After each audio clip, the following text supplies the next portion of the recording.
Hey everybody, the Super Vader 400 here, back for another retro review, and this time I'm reviewing one of my all-time favorite movies, Double Dragon, which I also consider to be underrated.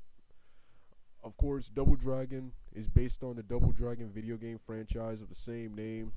It was released, the Double Dragon movie was released in 1994, and it was a commercial commercial failure and financial flopped and was negatively received by critics and reviews. Now, I can see why critics would like this. It doesn't matter how you do Double Dragon. If you were to follow the game 100%, I still don't think this would have been a better movie, and I still think this movie would have been hated. And of course, fans hate the movie because it's very different from the game. But I can understand why critics would hate it because not only was it the critics, it's something kids would like. It's not Oscar worthy material.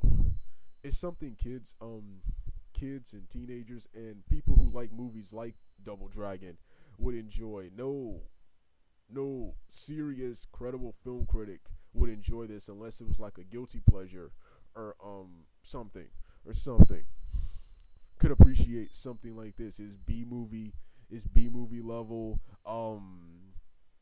There's lots of bad dialogue in this film. The film at times is kind of stupid and cheesy.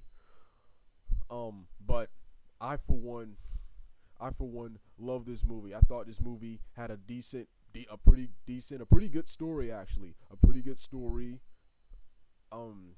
Good characters. The effects weren't the best, but I thought they were pretty good. I loved the costume design. And I thought the action sequences for the most part were good, especially when what was the guy named Mark Dacascos, who is a legit martial artist in real life, was fighting. Scott Wolf, I thought he was a good choice for Billy Lee. His fighting could have used some work, but I thought he was okay. He was a good choice for Billy Lee. He was pretty funny. So was Mark Dacascos. I thought the protagonist. I thought both the main characters were real good. Robert Patrick was an awesome bad guy as Koga Shuko, the Shadow Master, and Marin and Allison Milano. She was pretty good as Marin in this film. Of course, this film changed several things from the games. First of all, in this film, the Double Dragons in this movie are only described as brothers. They're not twins. And the Lee brothers, Billy and Jimmy Lee, portrayed by Scott Wolf and Mark Dacascos respectively, are only referred to as brothers. They're not twins. It's said in the film they were adopted by that Asian woman Satori. Marin. In the games, Marin is a damsel in distress who gets punched in the stomach at the beginning of the games, and the bad guys carry her off. In this film, she's a gang leader. She's leader of a gang called the Power Corps, who helps clean up the streets. And of course, Koga Shuko, the main antagonist for the film. Robert Patrick's character is an original character created for the film, but it's loosely based on the Shadow Master from the Double Dragon cartoon.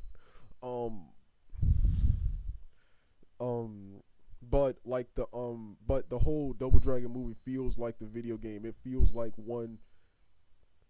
it's one big beat 'em up game, one big video game. Every scene, the Billy and Lee, the beginning with them at the karate tournament, the beginning, the part where the Mohawks, Boa Bobo, another character from the game, and the Mohawk guy with them are chasing them in the car.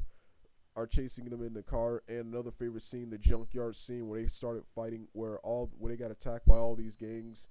And the end, the whole movie felt like a Double Dragon beat 'em up game. And then of course they had that boat scene, which is also from the game. Then they had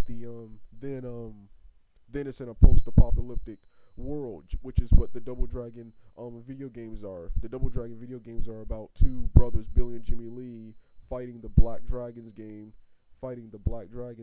gang in a post-apocalyptic world. In this movie, they're in a post-apocalyptic 2007, and in my opinion, they really capture the feel of that. This movie looks like a combination of the 90s and 2007. The 90s is which is when it was released, and the 2007.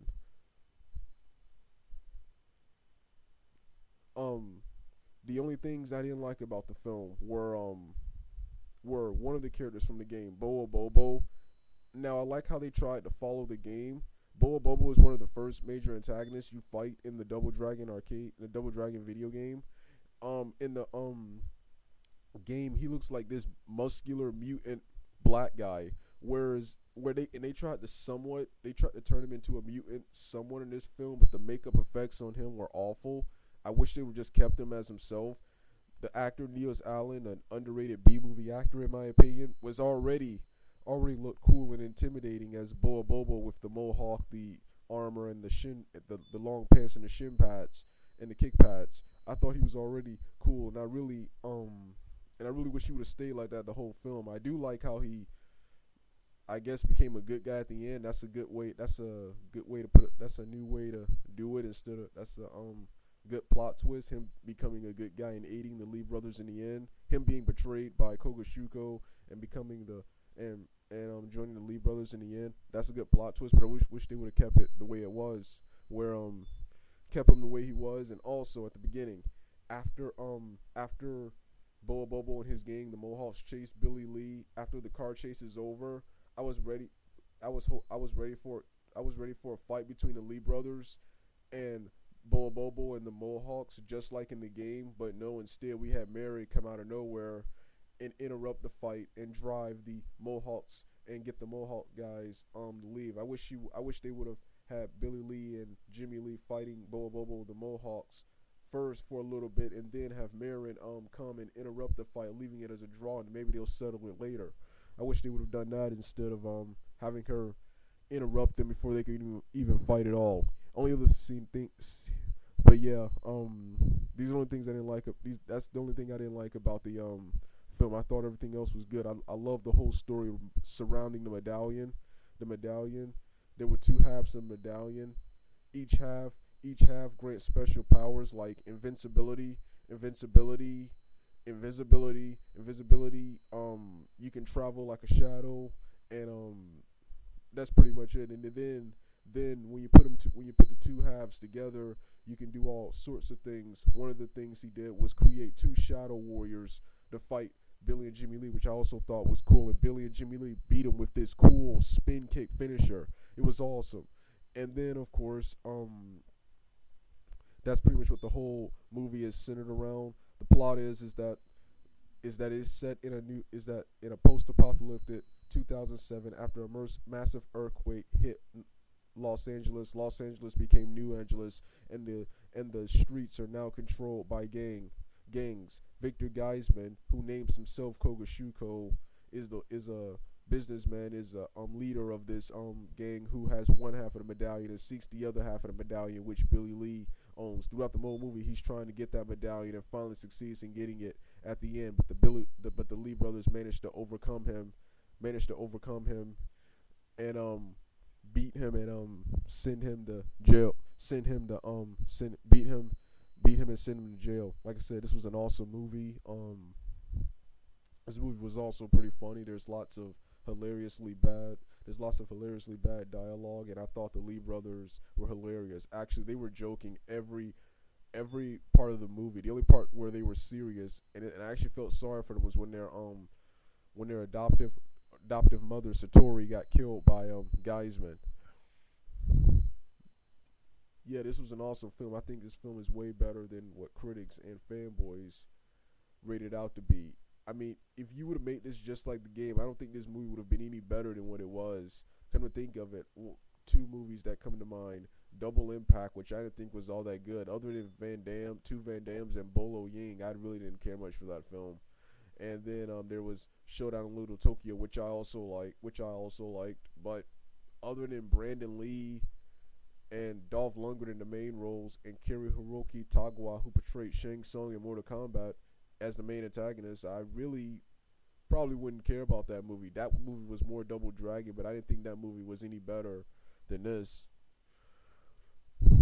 Well, alright. The Super Vader 400 out.